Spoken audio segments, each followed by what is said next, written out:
but it makes me happy. It does add to some speculation on Conor Floyd. Now, I sent out a tweet last week that Conor Floyd is on, and I will stand by that. I have insider information. Generally, and Joel, this one's really weird.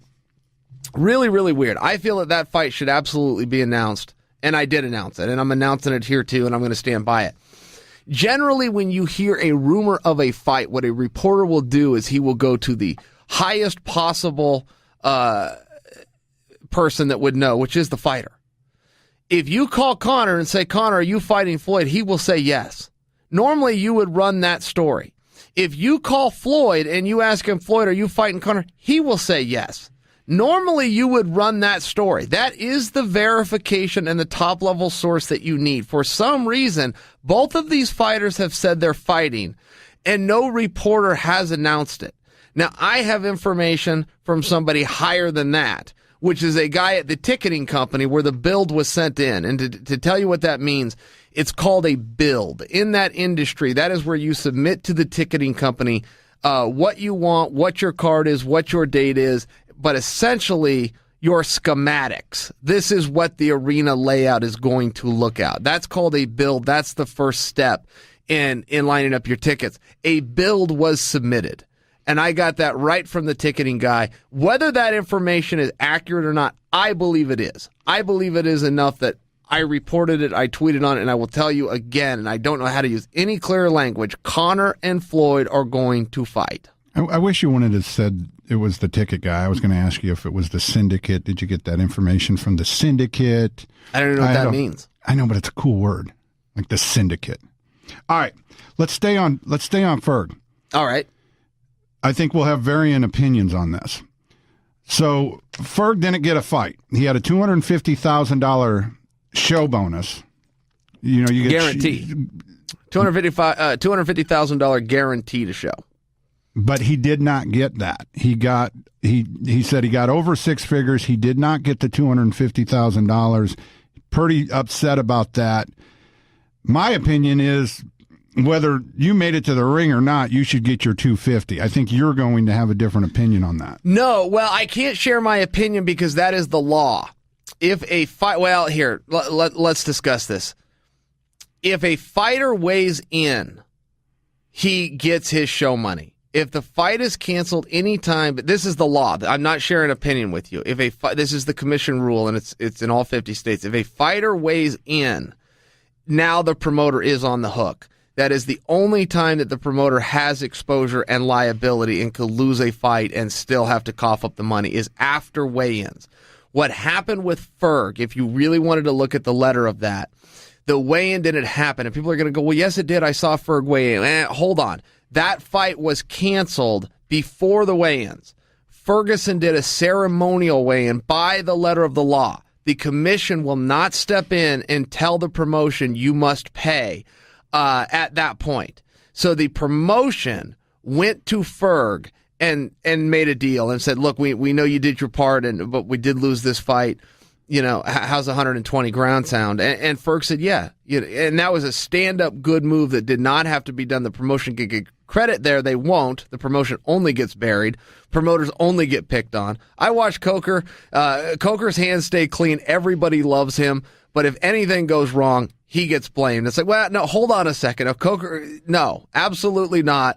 He always follows the rules. He's always a man of his word. And then he goes even further and looks out for guys. Dana White does that same thing. Dana White comes out looking like a jerk every time, never defends himself. So people will turn and say Ferg should have got it all. But the rules do matter. And any other promoter, not named Coker or White, would have just penciled the guy out and said no.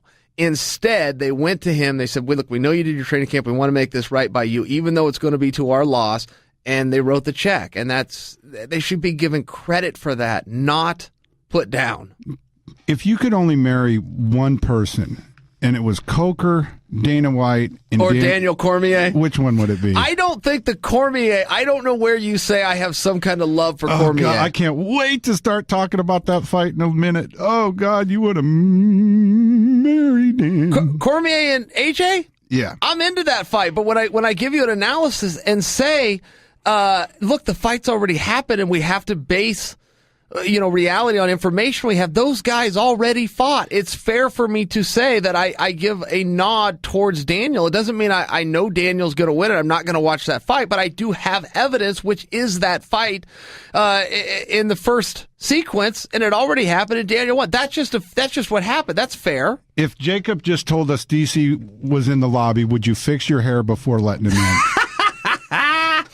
I really don't know where that DC part comes from, but I do stand by my point that promoters in MMA largely do get a bad rap. But if you went back and you looked at the way that boxing's done, or even MMA on the smaller scales, and largely it's because they have to. It does come down to economics, and they just simply don't have it.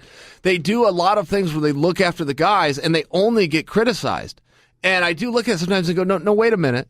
There's some risk here for both guys. No promoter has to write a check of any kind, let alone a six-figure check for a match that doesn't take place. And even by the law, if the weigh-in is canceled, the entire fight can be pulled. And when a promoter goes in the back and gives a guy a big check, kick him down the road till the next time, it's something that he should be given credit for.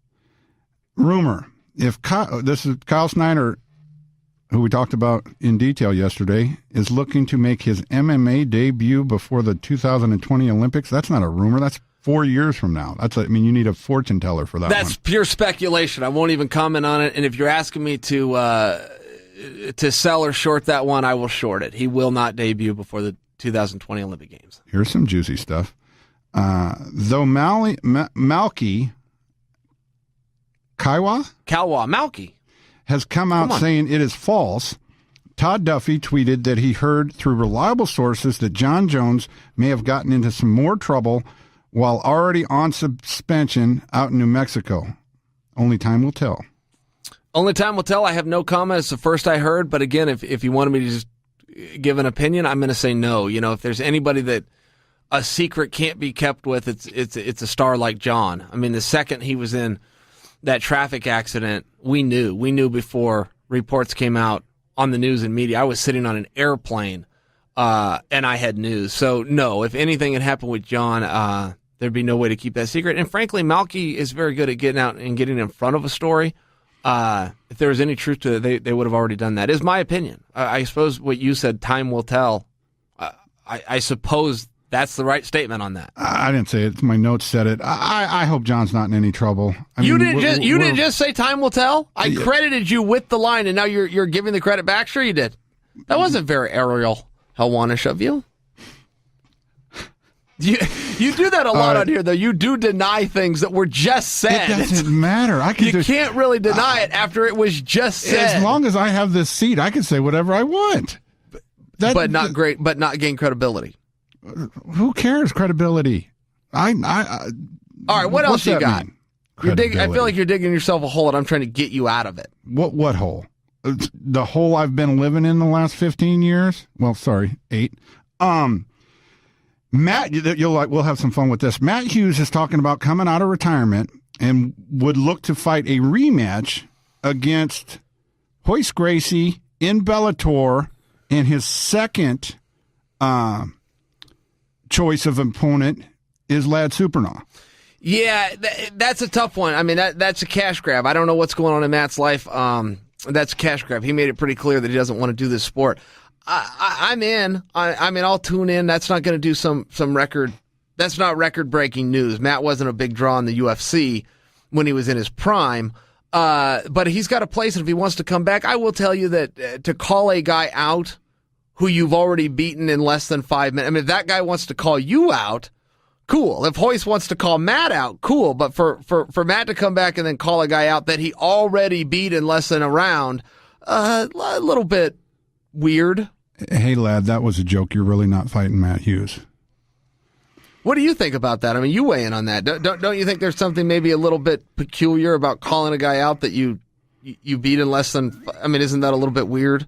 We don't usually call guys out that we beat. Or smart. Hey, I'm 40 years old. I want to get paid. I want to fight somebody I can beat. No, it's not smart, Joel. If he wanted to fight Royce Gracie and he did that behind the scenes and leveraged that would be smart. To come out publicly and say, I'm the one trying to get a fight with a guy who I already beat. Oh, and by the way, I want a ton of money.